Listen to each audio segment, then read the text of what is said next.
तत्वों का वर्णन मिलता है। एक है अरूप, दूसरा है रूपारूप और तीसरा है स्वरूप। जिनमें से अरूप स्थायी तत्व है, वहीं रूपारूप और स्वरूप अस्थायी तत्व है। अरूप अर्थात निराकार और वही पर ब्रह्म है जो कि निराकार है, निर्गुण है, अनंत है एवं आदि है, जिनका कोई रूप नहीं, वही परम तत्व है और उन्हें ही सदाशिव कहा गया है और वही परम सत्य है। इनके दर्शन नहीं किए जा सकते क्योंकि इनका कोई रूप नहीं, केवल कठोर साधना से ही इनका अनुभव किया जा सकता है। साधु इनके अनुभव के हेतु ही युगों तक साधना करते हैं और इन्हें प्राप्त करना ही मानव जीवन का परम उद्देश्य है। दूसरा तत्व है रूपारूप यानी आदि शक्ति, जो कि निराकार को आकार देती है और वो शक्ति रूप में अनेक दिशाओं में व्याप है। इनके दर्शन एवं अनुभव किया जा सकता है लेकिन इनका कोई स्थायी रूप नहीं है। यही ब्रह्मांड के हर अणु को शक्ति प्रदान करती है। शक्ति के बिना ब्रह्मांड के किसी भी कार्य को करना असंभव है। ब्रह्मांड की रचना करना भी ब्रह्मा जी के लिए असंभव हो रहा था, तब उन्होंने आदि शक्ति की सहायता से ही सृष्टि की रचना की थी।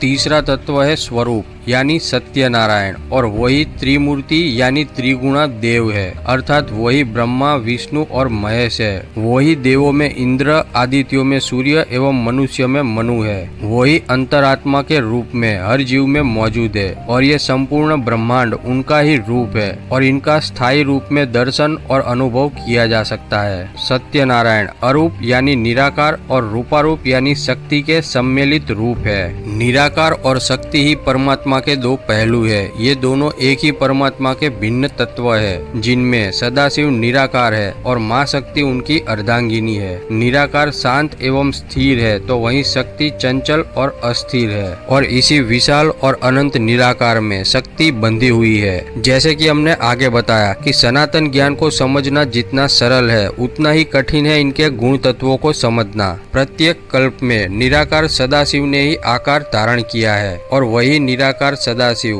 प्रत्येक कल्प में अरूप तत्व से रूपारूप में परिवर्तित होते हैं और वही स्वरूप में भी परिवर्तित होते हैं। यानी सदाशिव ही स्वयंभू आदि अनंत परब्रह्म है और वही परम सत्य है। रुद्राष्टकम के द्वितीय श्लोक में निराकार रूपी परमेश्वर सदाशिव का वर्णन किया गया है। निराकार मोड़कर मूलम तुर्यम गिरा ज्ञानम गोति तमीशम गिरीशम करालम महाकाल कालम कृपालम गुणागार संसार पारम नतोड़हम, अर्थात जो निराकार है, जो ओमकार है, जो तीनों गुणों यानी सत रज तम से भी परे है, जिनको केवल साधना से ही अनुभव किया जा सकता है, जो वाणी एवं सप्तेश्वर है, जो सभी ज्ञान एवं इंद्रियों से परे है, जो पहाड़ों के भगवान यानी कैलाशपति है, जो कि विकराल है, जो महाकाल के भी काल है, जो कृपालु है, जो समस्त गुणों के परम धाम है। इस संसार से परे उस परमेश्वर को मैं प्रणाम करता हूँ। प्रत्येक कल्प के अंत में ये संपूर्ण सृष्टि की शक्ति एवं समय इसी अरूप यानी निराकार में विलीन हो जाती है। तब केवल निस्तब्धता,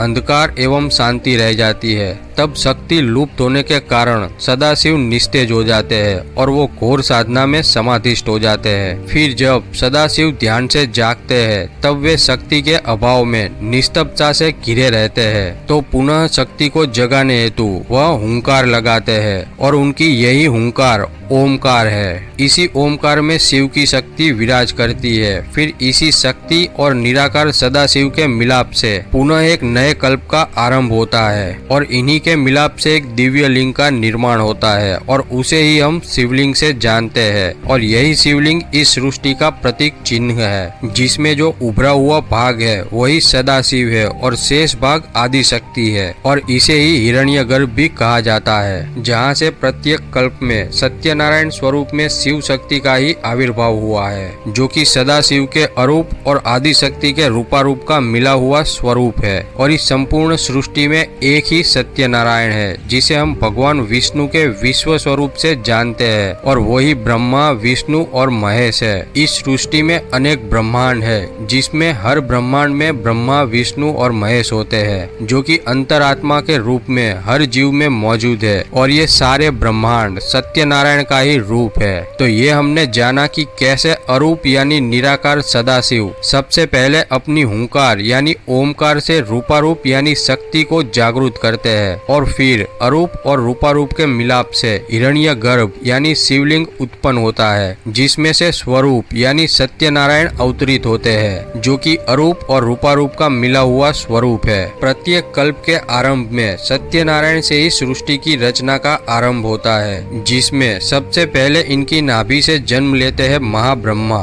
तब महाब्रह्मा अपने अस्तित्व को जानने के लिए आतुर रहते हैं, लेकिन सत्यनारायण योग निद्रा में होने के कारण ब्रह्मा अपना परिचय प्राप्त करने के लिए परम सत्य की साधना में लीन हो जाते हैं और इसी साधना से प्रसन्न होकर निराकार सदाशिव यानी अरूप परम तत्व स्वरूप आकार धारण करते हैं, जिन्हें सनातन शास्त्रों में स्वयंभू के नाम से जाना जाता है। वही आदि देव है, वही परम सत्य है और वही परम तत्व है। और ब्रह्मा जी की तपस्या से प्रसन्न होकर वह ज्योतिर्लिंग से प्रकट होते हैं, जिन्हें देखकर ब्रह्मा उनकी स्तुति और पाठ करते हैं और प्रत्येक कल्प के आरंभ में महाब्रह्मा परम तत्व को प्राप्त करते हैं और इसीलिए परम तत्व को अनुभव करने के ज्ञान को ब्रह्म ज्ञान कहा जाता है। ब्रह्मा जी की तपस्या से ही निराकार परम तत्व प्रत्येक कल्प में स्वरूप धारण करते हैं और ब्रह्मा जी उन्हें नाम देते हैं और इस कल्प में निराकार परमेश्वर ने महेश्वर का स्वरूप धारण किया है और महाब्रह्मा ने उन्हें ही महादेव का नाम दिया है।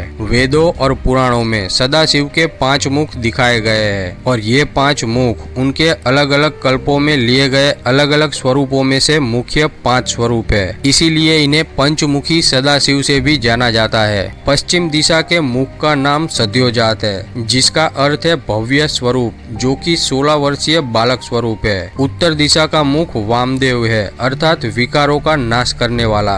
दक्षिण दिशा का मुख अघोर है, यानी रुद्र है, अर्थात निंदित कर्म करने वाला, जो कि शिव कृपा से निंदित कर्म को भी शुद्ध बना लेता है। पूर्व मुख का नाम तत्पुरुष है, अर्थात अपनी आत्मा में स्थिर रहने वाला। और ऊर्ध्व मुख का नाम ईशान है, अर्थात स्वामी या शक्ति का स्वामी। और इन्हीं 5 मुखों से पंच तत्वों यानी अग्नि, वायु, जल, आकाश और पृथ्वी की उत्पत्ति हुई। श्वेत लोहित कल्प में सदाशिव पर ब्रह्म ने महाब्रह्मा जी को अपने पहले स्वरूप सद्योजात रूप में दर्शन दिए और सद्योजात मंत्र देकर ब्रह्मा जी को सृष्टि रचना के योग्य बनाया। फिर रक्त नाम के कल्प में सदाशिव ने वामदेव रूप में महाब्रह्मा जी को दर्शन दिए और ये स्वरूप ब्रह्मा जी के जीव सुलभ अज्ञान को हटाने और सृष्टि की रचना की शक्ति देने के लिए लिया था। फिर 21वें कल्प में सदाशिव पर ब्रह्म ने महाब्रह्मा जी को तत्पुरुष रूप में दर्शन दिए और उन्हें रुद्र गायत्री मंत्र दिया। फिर जब शिव कल्प में ब्रह्मा जी फिर से अपने अस्तित्व को जानने के लिए उत्सुक हुए, तब सदाशिव ने उन्हें अघोर रूप में दर्शन दिए, जो कि काफी भयंकर रूप है। तब ब्रह्मा जी को उन्होंने अघोर मंत्र दिया। फिर विश्वरूप नाम के कल्प में सदाशिव पर ब्रह्म ने महाब्रह्मा जी को